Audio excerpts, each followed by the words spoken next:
Hi everyone, I hope you're doing great today. Okay, so a little bit of background noise here, but I believe you can still hear me very clearly. So please bear with me on that. Okay, now it's been a while since I uploaded a new video on my YouTube channel or even updated anyone on what's going on in Eastern Europe regarding the Russia-Ukraine war. Okay, it's because I had a situation and it resulted in blisters here, and I felt like it was better to just let it heal up before making another video, so we don't just distract people. Because you know, when people watch videos and they see stuff like that, it becomes a distraction. I didn't want that to happen, but I'm perfectly okay now.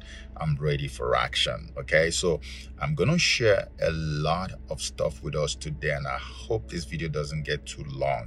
But before I share what I have for you today, I want to remind you, if you are a person of conscience, I want to remind you that at this very moment, our African brothers and sisters are still stuck in Ukraine. As at this very moment.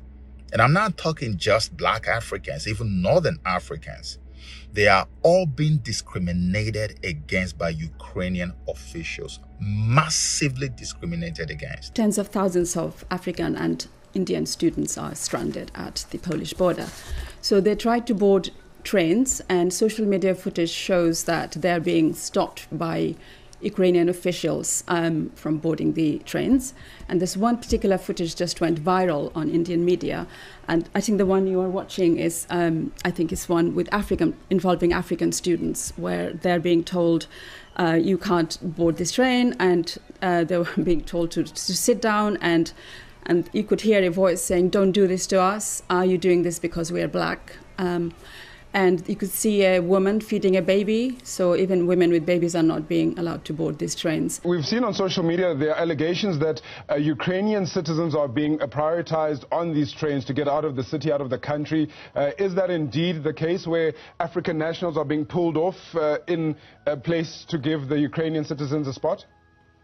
Exactly. Actually, we are actually experiencing a lot of racism, especially at the Polish border, which is why most of us are actually choosing to go to Hungary right now, because like at the Polish border, they're actually giving priorities only to women and children of Ukrainian origin.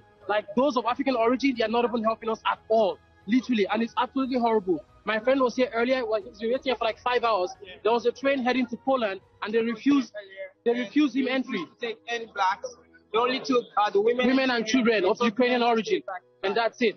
And right now, we're just trying to get on the next train that's probably going to Uzhgorod, so we can go to either Slovakia or Hungary. That's the only option right now. What happened?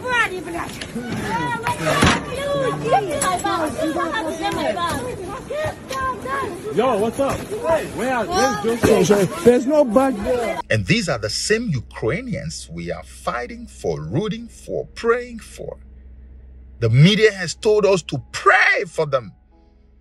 They fail to cover the discrimination that Africans are going through in the hands of these guys. I think it was only just recently that the media has been compelled to even cover it.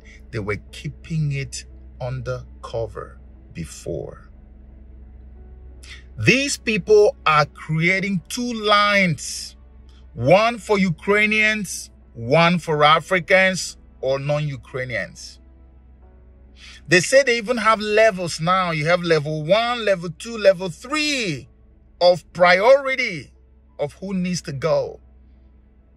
Come on, guys. This is war. Human lives are at stake here. An escape is an escape. Refuge is refuge. Why do you discriminate even at the point of an escape to safety? That is unconscionable. That is inhuman. That is utterly wicked. It tells you everything you need to know about the kind of people who surround the current Ukrainian president.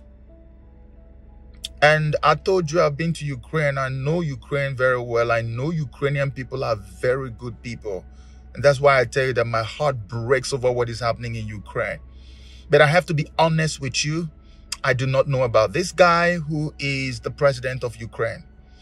And the first red flag you would even get about this guy is the fact that the media now has turned him into a new COVID. You can't say anything against him. You get censored. Zelensky is the new COVID. You say anything, boom. When you see the mainstream media and the elite promoting anyone or anything, if you are still alive, you should know that, yeah, that's one thing you should never run close to for any reason. The guys are insane.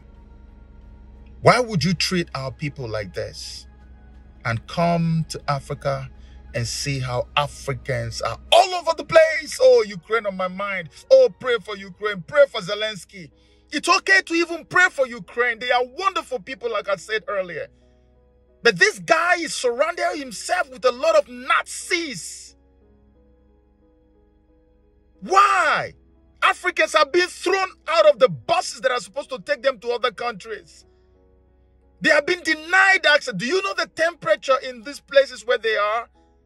Some of the places have temperatures that are as low as minus 14 degrees, 15 degrees. We're talking below freezing point. Even Europeans who are used to that climatic condition are complaining about how tough the weather is on them. Not to talk of Africans who are not used to that kind of climate, and you let them stay outside under cold. Only God knows if some of them have even died.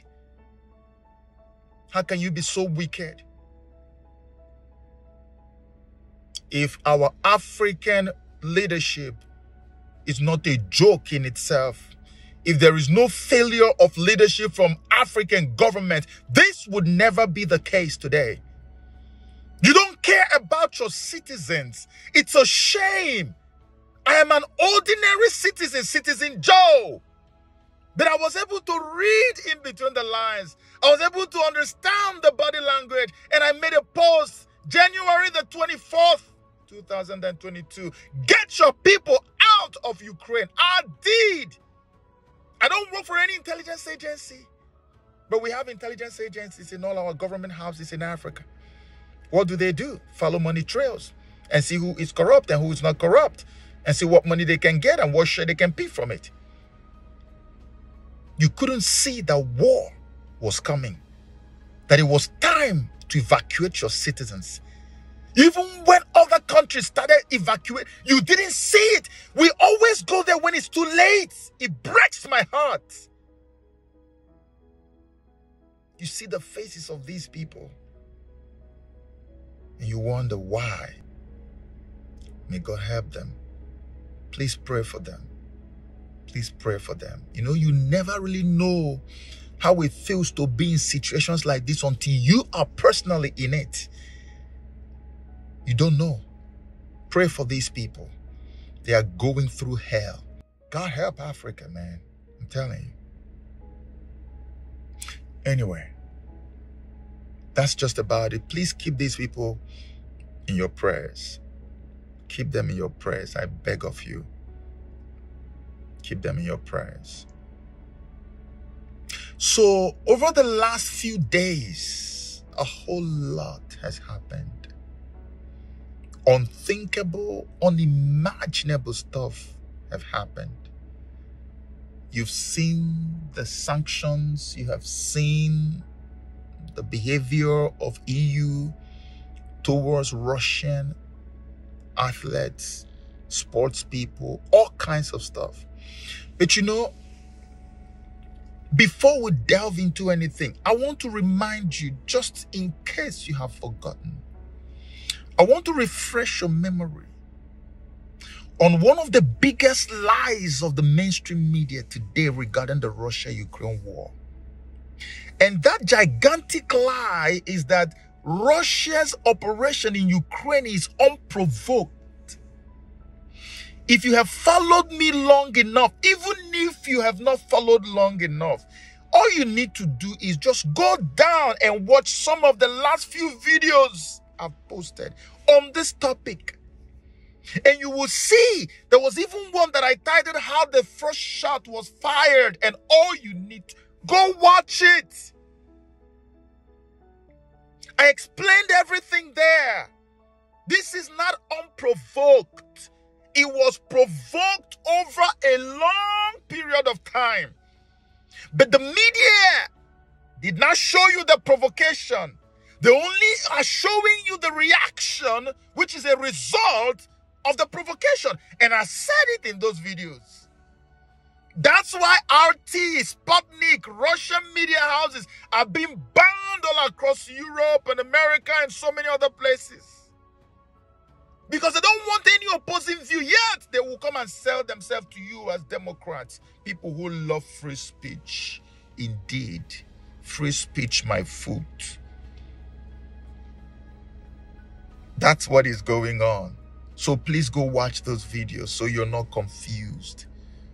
Ukraine signed a deal with Russia, Budapest Agreement.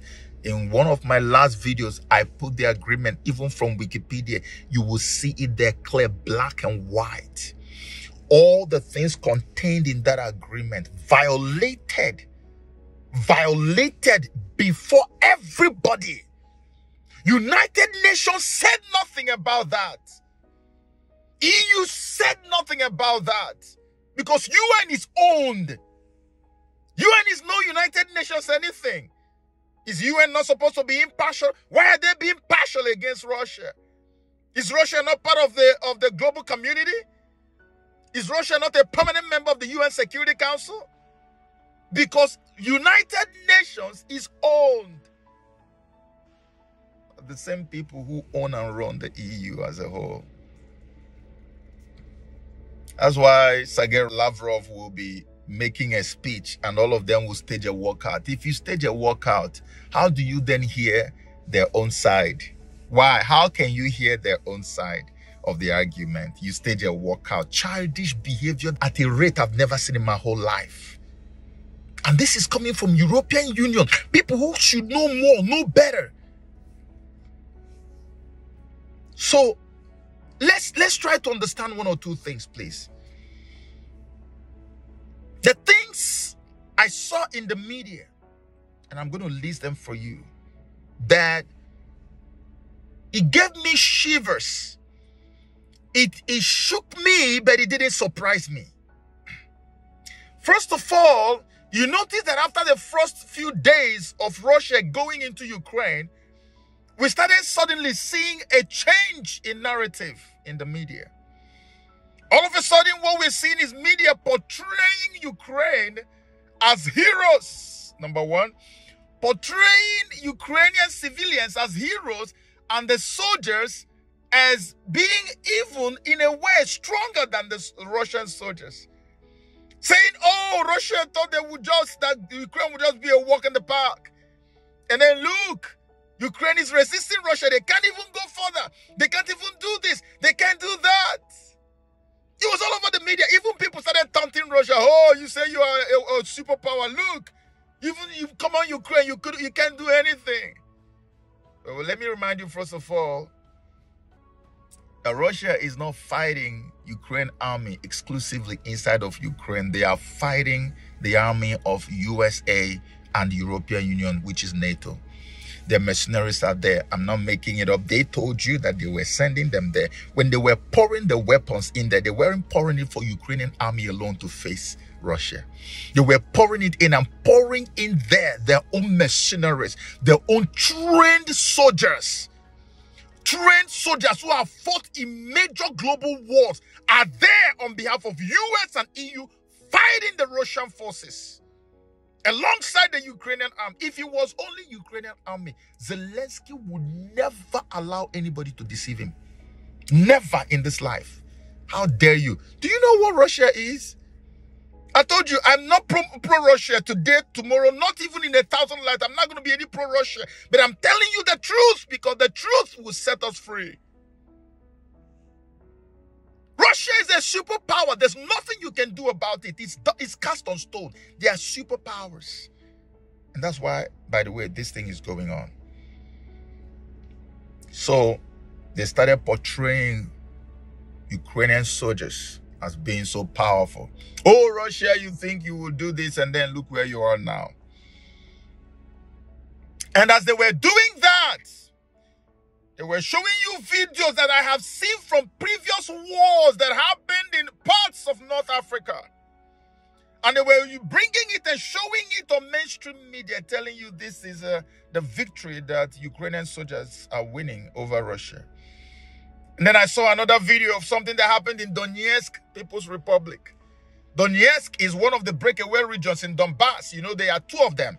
Donetsk People's Republic and Luhansk or Lugansk People's Republic. So Donetsk also has a large number of Ukrainian soldiers fighting them for 8 years. For 8 years.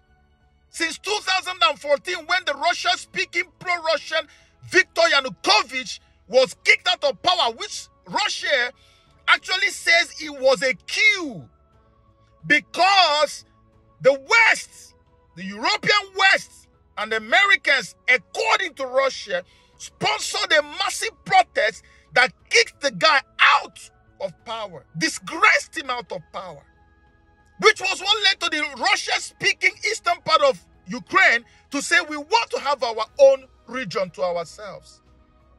Much like what Easterners, Igbos, are doing in Nigeria. You are discriminating against us. You have even banned our language on national level.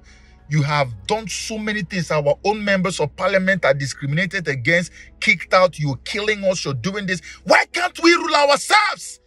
So they called on to Russia and said, we want to own our own place. We want to have our own destiny in our hands.